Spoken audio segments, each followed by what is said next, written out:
Shalom, shalom, peace. It's your brother Amath. I acquire first name. IQ is all the same. You've reached Don't Shoot the Messenger, episode 112. That's right, DSTM 112. All praise, honor, and glory to the Most High Yahweh in the name of His only begotten Son, Yahweh Shai. Let's make sure we do this thing right, man. If y'all came in the house, did you wipe your feet? I'm tired of even asking, man. I mean, do I got to put a sign at the door? I've tried that. The water to all of y'all who do show good manners, man, and wipe your feet before you come into the house of MOTC and the Don't Shoot the Messenger family. Um, do that for your brother, would you? You know, wipe them feet, man, before we get started. I'd appreciate it. Um, as y'all can see and know, a lot is going on. Well. Uvalde, Texas, huh? Yeah, I know I'm late. I'm not breaking this news. What I am going to be breaking is additional shootings outside of Uvalde that isn't getting much press, isn't being talked about much. But you know, it's par for the course when you're dealing with the spirit of violence and corruption in the earth. You know, we talked about that in Genesis 6 and 11, Matthew 24:37, about as in the days of Noah, so shall the coming of the Son of Man be. And analyzing and seeing all of the madness and the corruption that's happening in the earth, the violence that's going on right now, you can't help but to say we got to be in the days of Noah, man. Total societal collapse, immorality, marrying, giving into marriage. You understand? Um, Famine, pestilence, disease. You know, I mean, the list goes on and on, man. We could talk about this till I'm blue in the face. Uh, and damn, they literally have. But we got a few things to talk about today. As we know, another mass shooting happened yesterday. 21 people, including 19 children, dead at the hands of what appears to be an Israelite. I know I know the so-called white man and the white fragility nation out there is happy that it wasn't another one of them. They just can't. They just so happy that finally it was one of them damn Israelites, man. The nigga Spick is the one behind the mass shootings. I mean, what's why is that breaking news? I mean, we've been known to have mass shootings and killing each other all the damn time. So let's not get too excited about that. Our chronicled histories of being accursed and ignorant people is well documented. What's your excuse? Huh? Oh, you don't want to talk about when we bring up all the history regarding the genocidal deaths at the hands of the so-called white man. Well, no, we don't want to talk about that, huh? We don't want to talk about the medical experimentations and the deaths that you've caused to millions of people. And let's not even talk about how many of the victims, the children, were Hispanic themselves. So this is a tragic situation that needs to continually have some light shed on because, you know, as we're seeing the Democrats waste no time in politicizing this thing, man.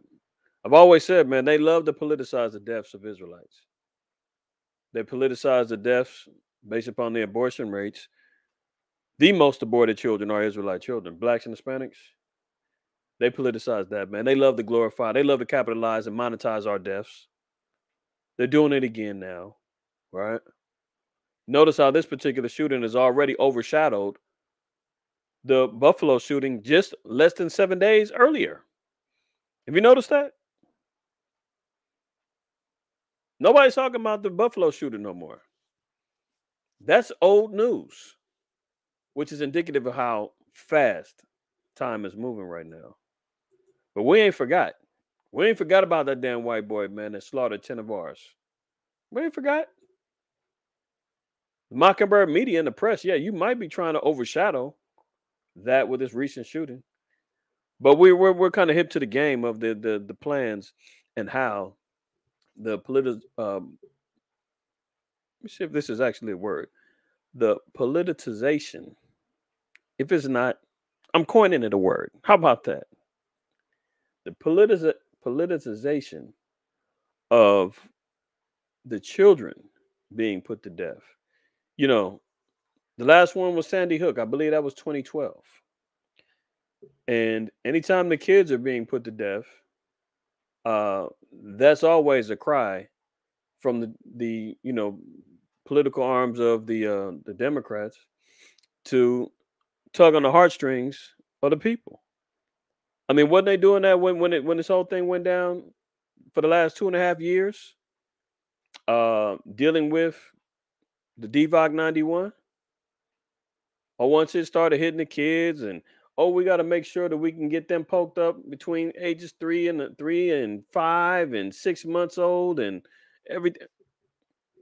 And shame on you if you don't get your kids inoculated. And that became another political arm. See, let's get to a couple scriptures, man. Then we're gonna get to some of these articles, man. A lot to talk about, man. Not only Uvalde, but there was a additional mass shooting out here in San Bernardino, California. Um, Additional shootings at high school graduations, 3 and within 24 hours. Just last week, you've got one of the elites, actually two of them. Two of the elites now are inserting their feedback. Henry Kissinger being one. Look him up. Diabolical Edomite man. That's always been an ear whisperer in the ears of politicians. Um, he's talking about how the Ukraine needs to give up their land and give it to Russia. So he's endorsing the war. You got George Soros, your favorite Revelation 2 and 9, 3 and 9 philanthropist, Open Society, BLM, the same one who pays off Antifa and everybody else to incite insurrections all throughout the country, man. Dealing with uh, regime changes and things of that nature. He's came out and said that the Ukraine-Russia war is actually the beginning of World War III. Oh, you don't want to hear, but you don't want to listen when it's coming from the mouths of Israelites. The Christian church, it completely got our people whipped into shape to where they don't even want to think about World War III, end of the world. They don't want to talk about that. They're still waiting for everything to get built back better. Niggas are still waiting on another stimulus check. You don't want to hear about those things. So we're going to read an article, man. Let the so-called white man say what we've been talking about. And he ain't no damn prophet. Only thing he's doing is listening to the damn truth. And then it comes out and parrots what we say. But, our people love the silver tongue, of the so-called white man. He serves up that poison a little bit better. That wrath of the fornication. You love that. You love that wine more than you love the strong drink of truth. But that's okay. We're going to cover it all today. Let me get a classic scripture, man, first of all. In 2 Timothy, man. Just so that we can, maintain an understanding on the times that we in, man. 2 Timothy 3, verse 1, it says, "This know also, in the last days perilous times shall come." So make no mistake about it, man. If this ain't a book of prophecy, if this isn't a book of understanding, we're talking New Testament. Perilous times are upon us. Verse 2, "For men shall be lovers of themselves, covetous, boasters, proud, blasphemers, disobedient to parents, unthankful, and unholy." This young kid Ramos, man,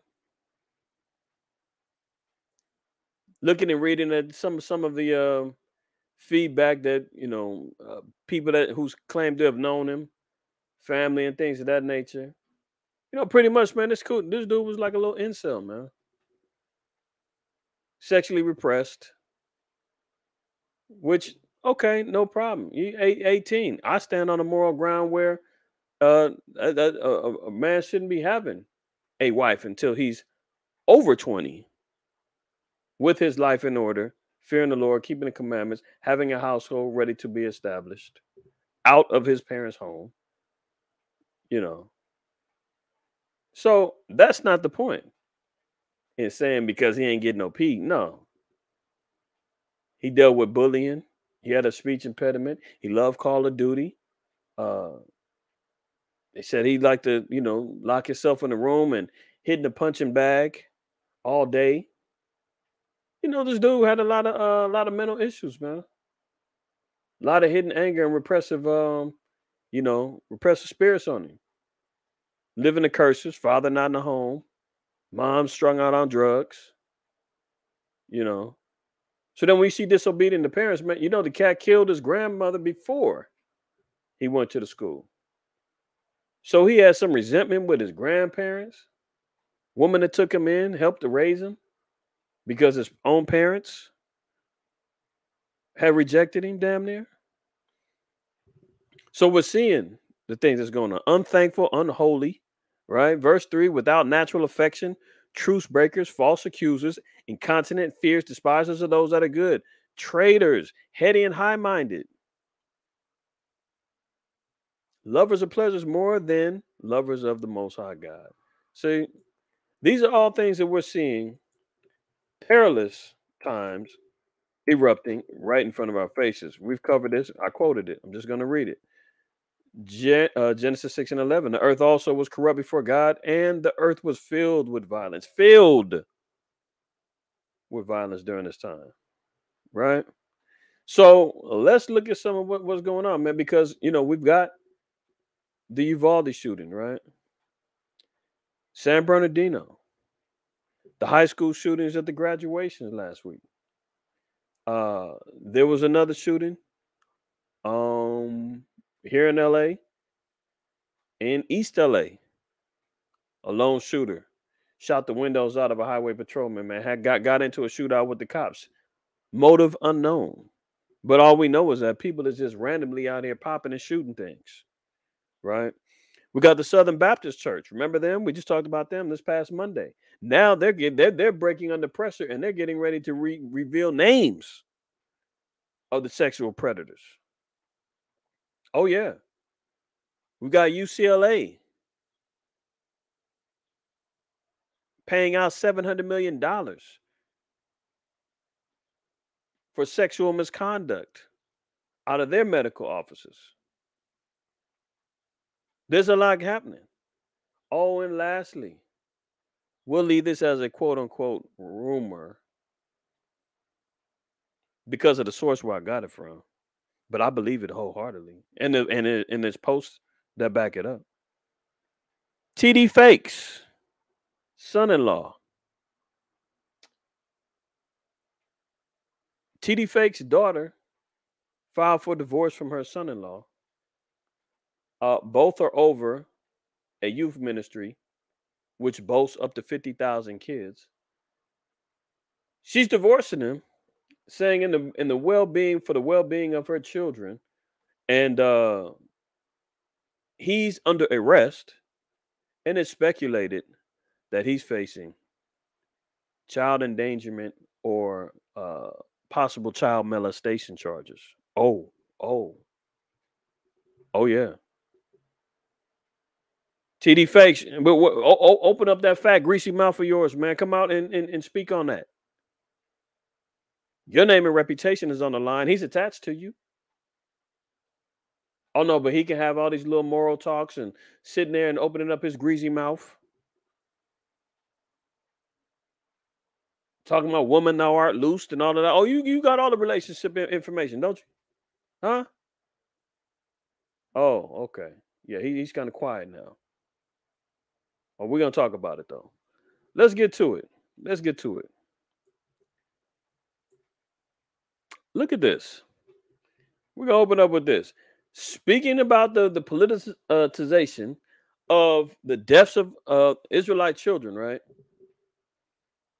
I mean, well, hold on. Speaking of that, since the Democrats and these pro-choice folks love the children so much, why are they not even? Why are they not celebrating? I mean, they have no other problem killing children, killing babies through their abortions. Oh, now when these kids die, oh no, they're older. I mean, you've got pro-abortionists who are in support of late-term abortions, uh, up to 40 weeks. I've seen some of these activists quoted as saying, "Yes, that's okay." Post-birth abortions, where the baby is still alive. They keep the baby alive so that they can harvest the organs. Oh, so where are they at? Why are they not out celebrating? I mean, just off of the logic. One instance, they care so much about children dying, and in the same breath, they're saying kill them before they actually can even talk. Does that make sense? Okay, all right. Let me stop ranting. Let me get to it. Okay, Uvalde, Texas school shooting. Democrats demand gun control. Of course, right away. Right away. I mean, the bodies ain't even cold yet, man. First thing they want to do is politicize it, man. But that's been how long has this been the go-to plan with Democrats, man? To disarm, to highly regulate a public that needs to be able to protect themselves, especially in a climate of the world that's going on right now. We've got mass shooters going on all over the damn place, and then they're telling you we want to be able to take any means that you can to protect yourself and your household. Rely on 911. Well, how did that work out over there in Buffalo when the 911 operator hung up on the brother that called? Huh? See, but that's what they want. They want the people. Yeah, but they want everybody complete reliance on the beast, complete reliance on the system, right? So here they go. Texas school shooting. Democrats demand gun control and curse the Republicans. And what they say, "F your prayers." That shows you how ungodly the so-called white man is in his political arms of the beast. Regardless of whatever their their political dissidence is, why would you tell another people, man, don't pray? F your prayers. Just sign a legislation. That's so you they don't give a damn about the most high. They don't care about no prayer. They don't care about none of that. It's about politicizing this whole situation, man. Mass shooting at Robb Elementary School in Uvalde, Texas, left 18 students dead. It's up to 19 now. Okay. And they just had a whole little confrontation at the Texas Senate today. You know, you seen Slow Biden coming out invoking God every damn minute. My God, how many? I mean, phony as hell. Losing a soul. I mean, what did he say? Losing a child is like losing your soul. I mean, if you couldn't write a worse script, man, for this dude to try to act out, he's on the first thing smoking, going over there to Buffalo, every little photo op he can. Meanwhile, he hasn't had a damn sit down interview since earlier this year. Every time he comes out publicly, man, the damn White House has to draw back his statements, man, and make corrections. So now we got to hear his emotional silver tongue, fork tongue madness yesterday. So here we go. Democrats rush to capitalize on the mass shooting at Robb Elementary School in Uvalde, Texas on Tuesday to demand gun control measures and attack Republicans. Texas Governor Greg Abbott identified the deceased suspect as Salvador Ramos, 18, who had a handgun and possibly a rifle when he opened fire at Robb Elementary School, killing 18 students and one teacher. According to Abbott, 2 police officers were shot and wounded but were expected to survive, the governor said. So again, this was an article I got yesterday. We know now there's been 2 teachers 19 students have since passed. Right? Look at this. F your prayers. They haven't worked for the last 20 mass shootings. How about passing laws that will stop these killings? Representative Ruben Gallego of Arizona tweeted at Republican Daryl Issa, a Republican out of California. Now, Ruben Gallego, his state is open carry, no restrictions on what you can and can't buy. You can buy some shit right off the street. I mean, right off the out the store, and carry it out on the street. That's Arizona. His republic, his district. And he's the one talking about mass shooting. I mean, shout out to my people in Arizona. Because I know they holding on and would be damned if Ruben Gallego was the one who started trying to push for gun control over there. I mean, have we heard about him doing that? Trying to change in his state first? No, we haven't heard that.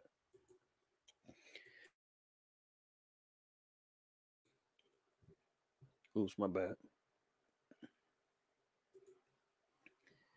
But it just shows you the hypocrisy. He's coming from a state where they're packing heat like crazy. Now he's running out talking about F your prayers. They're so dramatic when it comes down to this, man. And I feel bad for the families because many of them children, man, they were, to my knowledge, they were like, refugees, man, trying to get over here. Finally got in, working on their citizenship, becoming students and doing their thing. I could be wrong, but I believe that some of them were. But nonetheless, look, Gallego also tweeted at Senator Ted Cruz, Republican in Texas. Just to be clear, F you at Ted Cruz, you effing baby killer. What? Whoa. He getting at Ted Cruz, and he's getting at who's the other cat? Daryl Issa, as if they the ones that shot him. See how that becomes the how they politicize it?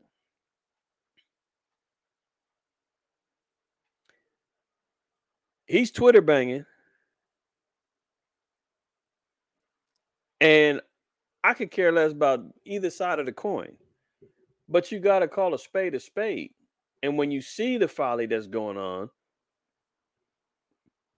with these Democrats, man, out here trying to, all of a sudden, anybody that owns a gun or supports the Second Amendment, anybody that,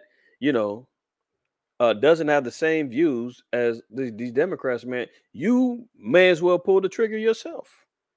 And that's how they guilt and shame people into changing their objectives and their thoughts.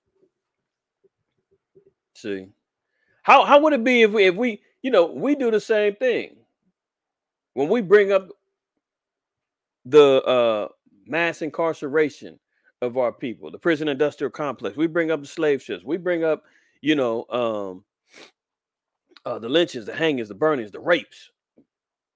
First thing the so-called white man, it wasn't us. We didn't do it. These damn bastards use the same damn understanding to say, well, you support it. You didn't do anything to stop it. You pretty much are aiding and abetting criminal activity. You upheld a conspiracy to withdraw and destroy a people and a nation.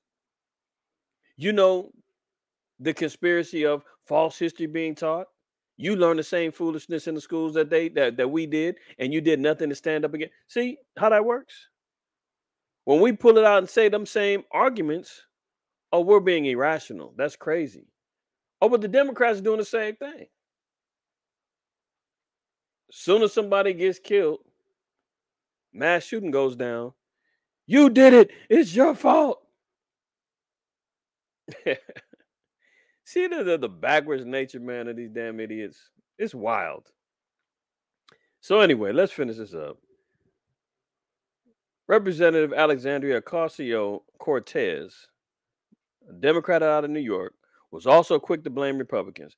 There's no such thing as being pro-life while supporting laws that let children be shot in their schools, elders in grocery stores, worshippers in their houses of faith, survivors by abusers, or anyone in a crowded place, she wrote on Twitter. It is an idolatry of violence and it must end. They love using Twitter. You know, I say, man, these armchair fake, woke revolutionaries, man. As Drake would say, Twitter fingers. And she says there's no such thing as being pro life while you're supporting laws that let children be shot in their schools. Well, why not get some more security in these schools? Why not allow certain staff to carry?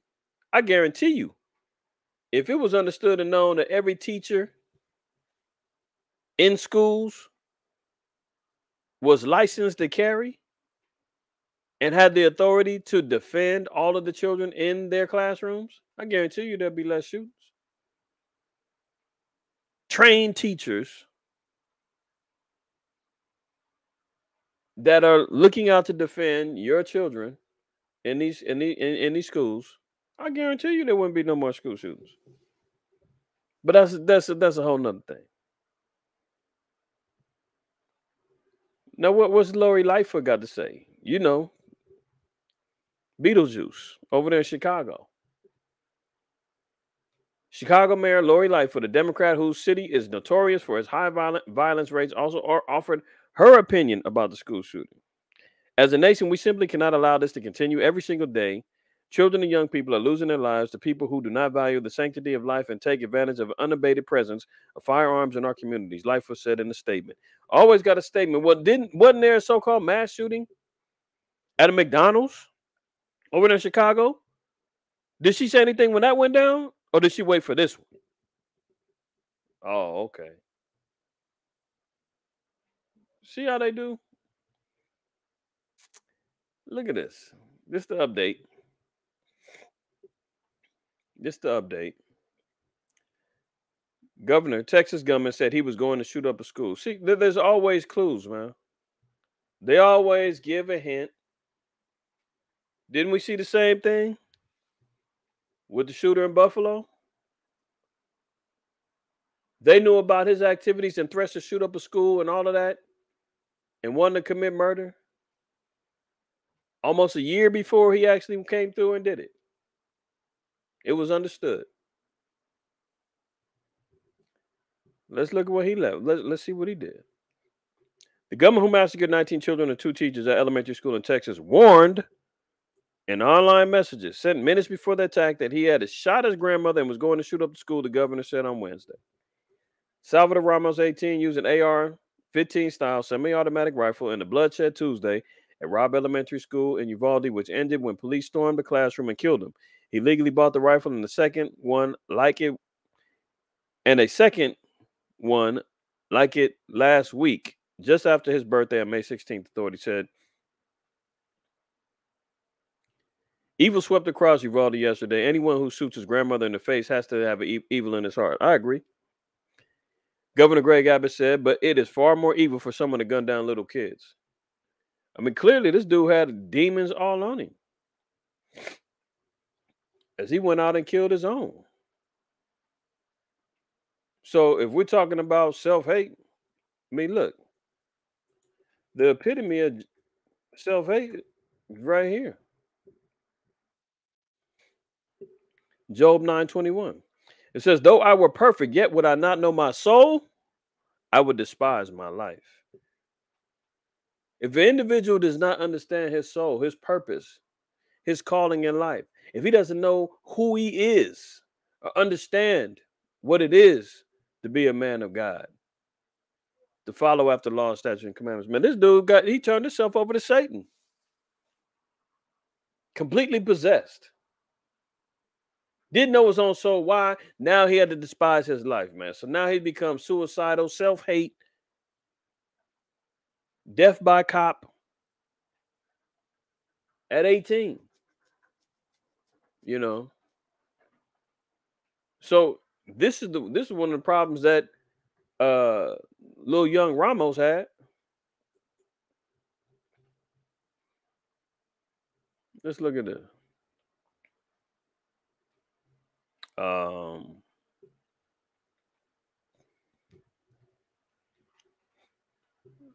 Ramos sent the first of 3 messages online, Abbott said. Ramos wrote that he was going to school, that he was going to shoot his grandmother, and that he had shot the woman. In the last note sent about 15 minutes before he reached Robb Elementary, he said he was going to shoot up an elementary school. According to Abbott, investigators said Ramos did not specify which school. Let's see. Let's look at it. The dead included Eliana Garcia, an outgoing 10-year-old who loved to sing, dance, and play basketball, a fellow fourth grader, Javier Lopez, who been eagerly awaiting a summer of swimming with his teacher, Eva Morales, with 17 years experience, whose husband is an officer with the school district police department. You know, and it was a cold picture too, man, that they had that I seen that they had made of some of the children that got posted, man. And it just show you how thirsty for damn attention the so-called white man is. The one girl that got killed, and the other one, hold on, let me see if I can find it.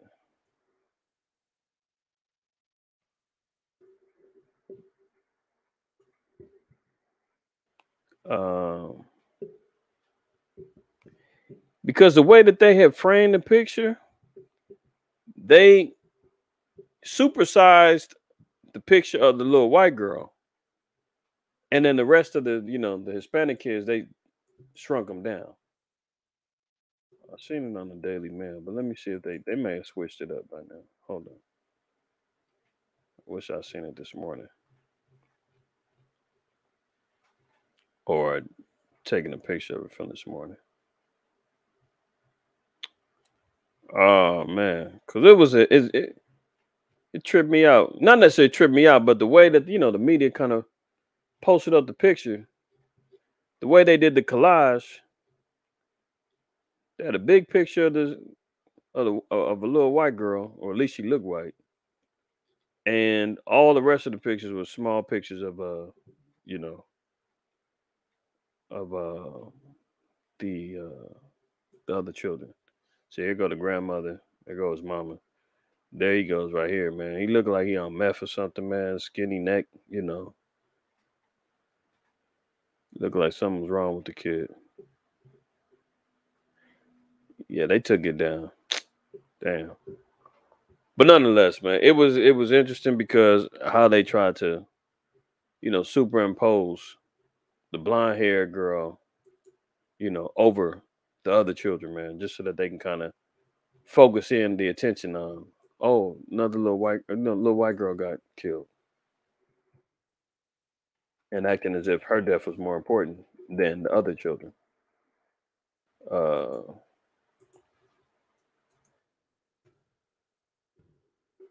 damn. Let me see if I can find it real quick. See, here go one, but that wasn't it. Dang. Oh, that's Sandy Hook. That's all right, man. I'm over here just wasting time, man. Just caught in my head. But nonetheless, y'all may see the picture that I'm talking about. But they had basically, it was like it was it was like this, but they had all of these pictures, including two of the teachers, was below. And they had this big picture, like this size, with a little white girl. And it was like she was the one to be most remembered over the other, brown skinned kids, man. But nonetheless, let me get back over here, man. I got distracted. My bad, y'all. All right. So we see here, man, that there was a little warning ahead of time, um, of what was being said, what his intentions was, what he was going to do, right? Looking back at what was going on between the Southern Baptist Coalition or convention, right? We talked about their scandal, what's going on with them. Southern Baptists plan to release a secret list of abusers. See, as they're trying to clean house up over there, man, this is the perfect time for our people, man, to get the hell up out of these churches, man, because we're seeing more corruption going on amongst these churches. We're seeing more lies, not only through doctrine, but now we're also seeing the moral um, infidelities that's going on over there. There's a video I watched yesterday. Another damn white evangelical. I don't know if they're evangelists or not, but another white church, man. Pastor had to come clean, called himself repenting for 20 years. Let me see. Real quick. Oh, my bad. Damn it.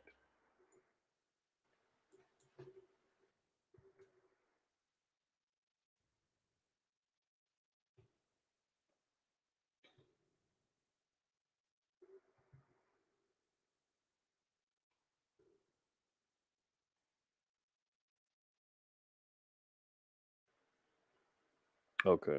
Here it go.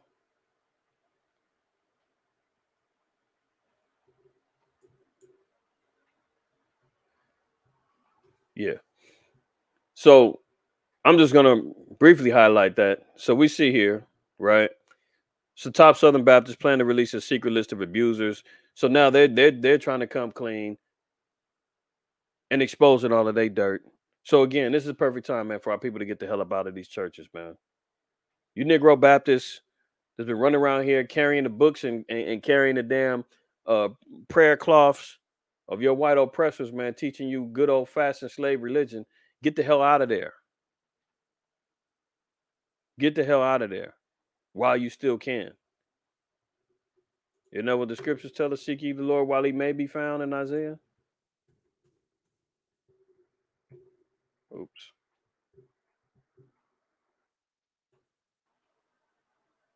Hold on.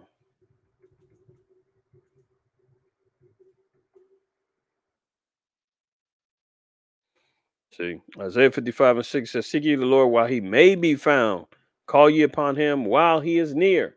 As we see, the Most High is definitely near. We see how he's touching the earth with plague, pestilence, disease, earthquakes, volcanoes, food shortages, violence in the earth, the whole nine. Judgment is upon all. And the Lord said, man, you better come seek me while I can be found. I'm exposing these churches. I'm letting you, let alone, man, the Israelite, we've been exposing and destroying doctrinally all of their folly for years on end, right? Now, morally, we're seeing so much corruption coming up out of the Catholic Church, the Baptist Church now, the Christian church as a whole, as they keep running around here trying to send their little minions and their little urban apologists, begging and pleading. Don't believe the Israelites. They're in a cult. They're trying to dictate to us what our reality of nationality is, trying to tell us about our history, our plight, our our cursed lives, telling us what it is and what it isn't, and why you can't. Man, that day is over with, man. Christian urban apologists cannot tell us no more, or can't tell. You ain't been able to tell the Israelites anything. But for the Christians that's sitting back, man, still trying to hold on to what you learned in the Bible colleges and in the Presbyterian schools, what you learned from your oppressor, you want to hold on so bad. It's time to let that go. Especially if I don't see none of you coming out publicly condemning any of the things I'm covering. Look at it. I ain't heard no Christians come out condemning any of this, leaving or rebuking their churches for standing in support of this. Because this is a whole coalition. The Southern Baptist Convention, all Baptist churches are part of this particular convention, coalition. They're all involved. So they all know what's going on. Okay. So names is gonna start coming out from their scandals. Right now, we got this Indiana pastor admits adultery, neglects to mention it was with a 16-year-old. So if you watch the video, he comes out there trying to act all fake humble. First he prays for the whole congregation, has everybody repeating after him and all of that. Then he comes out and says, I got a confession to make. I want to stand on biblical principles. Blah, blah, blah. I committed adultery 20 years ago, and I've already repented, and this, that, and the third, right? So, he got the the heart of the congregation in his hands. By the time he's done, he's acting as if, he's this brave soul, man, who, you know, finally decided to confess after 20 years. So, of course, the people's going to be like, man, that was 20 years ago, man. He's a new man now. Let's not condemn him. Leave him alone. Little did he know, the woman that he committed adultery with was in the house with her husband. White woman came up, confronted him. She said, don't act like you a victim.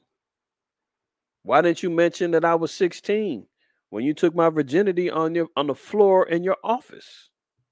Why didn't you mention that you carried on and groomed me for sex and did all kind of things to me that a 16-year-old shouldn't have done to them for 9 years? Oh, he forgot to mention that. See, all that was coming out, man. He had to confess all this in front of the church. And he sat back and said, yeah, it all happened. What can I do now? I repented. And, only a couple people in the church was sitting back. They was like, is it true? Why are you just saying it now? A couple of them was on his head. The rest was kind of like in shock. They didn't know what to do. But again, here we go. Even though they white churches, man, but this is the ones who's teaching these Negroes. Right after the congregation applauded Pastor John Lowe's confession. Yeah, he had him in their hand, man. After he said his little confession and said, yeah, I'm going to follow the church bylaws and I'm going to step down for a while. And they stood up and clapped for him and all of that. She popped up and got his ass. Look at him lecturing somebody else. He confessed to quote unquote adultery. Not, pedophilia, not to seduction and, coercion of a minor and all this other stuff. No criminal charges, obviously. He's claiming it's adultery because he stepped out on his wife, which isn't necessarily the true understanding of adultery, because the 16-year-old wasn't married. But nonetheless, this is what's happening in the churches, man. John Lowe II has resigned. New Life Christian Church and World Outreach in Warsaw said in a statement on his website. So he's going to tuck tail him and bail. See, the woman, you probably find the video online if interested. But we're seeing what's going on with the church. While we're at it,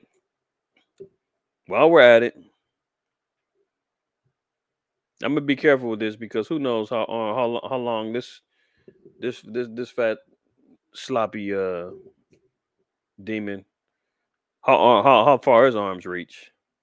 So I'm just gonna read this as speculation. Don't shoot the messenger. I'm just reading this. Don't know if it's facts. We'll wait for all the facts to come out. But until then, don't want him flagging anybody and everybody, whatever. But TDJ Fake SonInLaw associated with Potter House Children's Ministry, accused of molesting kids.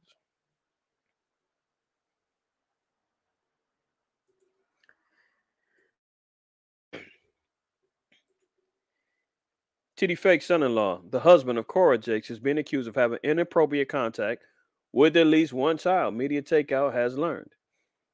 TD Jake's daughter Cora is a preacher and associate pastor who oversees Destiny's House Children's Ministry of the Potter's House of Dallas. The ministry, which has more than 30,000 members, all children, and over 50 outreach ministries. Her husband, Richard Brandon Coleman, who is a Christian rapper, is associated with the Potter's House Children's Ministry. So here's her post from Instagram. It's with a heavy heart that I announce that my husband and I have decided to divorce. This is a very private and personal matter, and I kindly ask for your prayers. Well, first of all, honey, if it's a private and personal matter, why are you posting it on Instagram? See, that's what's wrong with these damn niggas, man. Can't get away from the social dilemma. Can't unplug. If it's private and personal, why make a post on Instagram?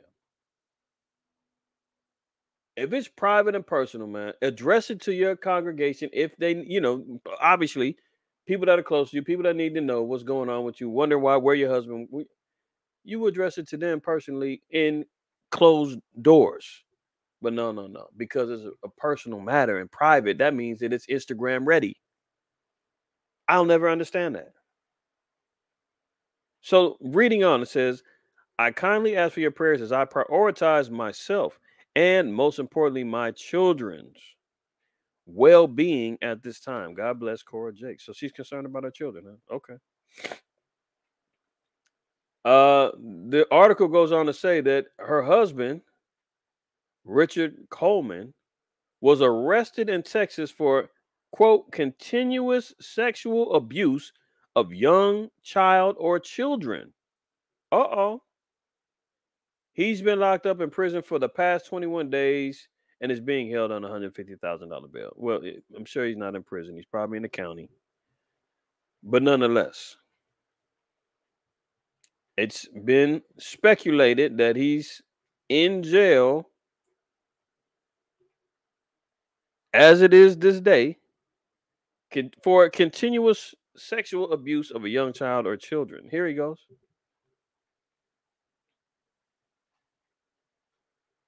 Cole Gain, they put his address online. So he got booked on 5/4/2022. He was locked up for 5 days at the time that they were able to you know, get his mugshot and his arrest record. So, whether or not this is true or not, who knows? But let's read.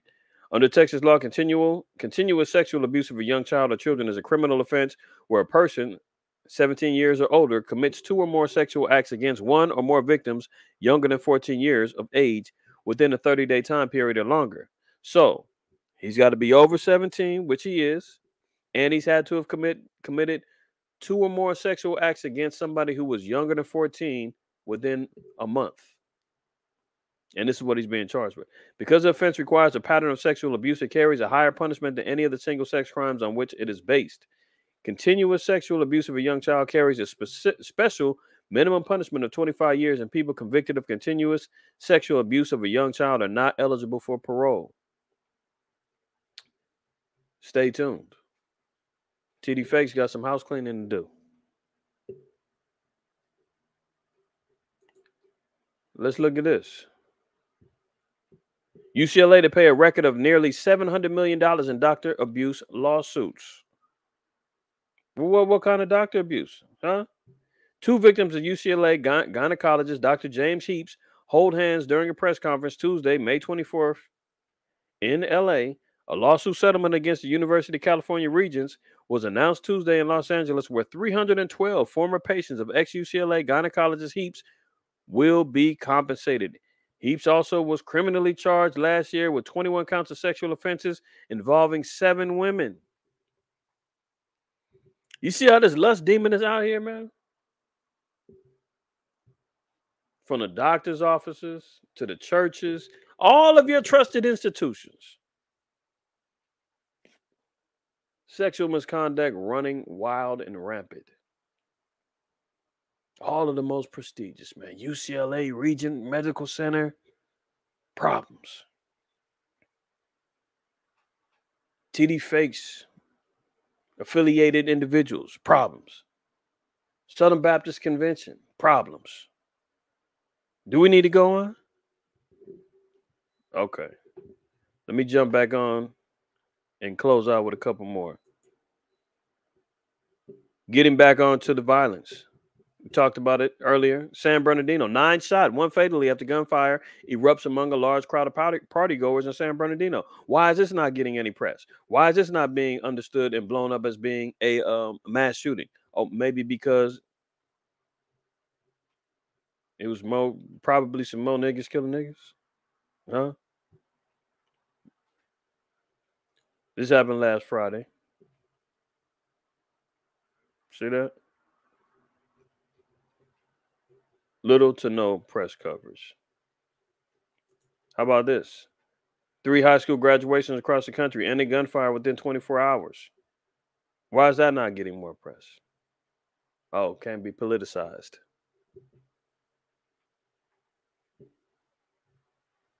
See that? Of course, some Jake.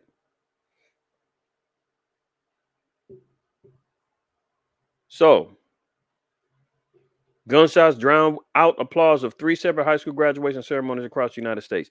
The shootings happened in Louisiana, Michigan, and Tennessee in less than 24 hours, resulting in 1 person dying and 7 others being injured. So, we got to analyze and we got to look at it and say, man, what's going on with all these shootings? Who has the most to gain from these shootings? Is it beyond the so-called white man to capitalize and politicize the deaths of people in order to push particular agendas? Just look at the history, man. Just look around and see how many times and how they've utilized these shootings, man, to try to push across political agendas. You see it. Okay. Let's look at this guy. Henry Kissinger, advisor to the White House, globalist, New World Order aficionado, one of the elites. You see who he's rubbing elbows with. So you know who he's betting on. Henry Kissinger, Ukraine must give Russia territory. See this? Veteran U.S. statesman Henry Kissinger has urged the West to stop trying to inflict a crushing defeat on Russian forces in Ukraine, warning that it would have disastrous consequences for the long-term stability of Europe. So this guy is looking for some nukes. He wants some bombing to go down. He's all with population control. He authored a document called State Memorandum 200, where he spoke about utilizing pokes in the arm and food as a weapon and a means to create population control. So would it be beyond him to want to see more further destruction? Who's he hedging his bets on? As he's warning America back down. See? How about this guy? Oh, look at this demon, man. I don't mean to scare you. But here he goes. Davos. Soros says Ukraine may be the start of World War III. Hello? Who's been saying that for the longest? Have not the men of Israel been saying this? Oh no, but you wait for him to say it. Well, now it's law. Okay. See. So we ain't gonna get too much in the article, man. I've already been before you a little bit longer than I expected. But look, he's already said, but the ceasefire is unattainable because he cannot be trusted. He's speaking about Putin. The weaker Putin gets, the more unpredictable he becomes. So, he's already acknowledging, and this is another elite. This is another shot caller. Old money. Calling all the shots. He's already acknowledging, man, there's not going to be no ceasefire. Putin is a loose cannon. Things is going to go down if we keep pushing the issue. But let the white man tell you. He's the one saying now, this may be the start of World War III. We've already said it's not World War III, but it is the beginning of what very well could be World War III. Thus saith the Lord, looking at the prophecies and the judgments and how things are lining up according to the scriptures. We're right on track. We're right on track. Interesting day today, man. I want to give all praise, honor, and glory to the Most High, Yahweh, man. Hopefully everybody's doing well, man. If you want to reach out, contact us. If you want to send your alms, the contact information is scrolling below, man. The covenant144@gmail.com is the email. The Instagram is Messengers of the Covenant. Cash App is $ IQAhmath. We appreciate all who has supported and who has sent your arm, remains focused and faithful, continually fearing the Most High and keeping the commandments. And lastly, you already know what time it is. If you're doing those two things, then there's no reason why you should want to shoot your messenger. I'm out. Shalom.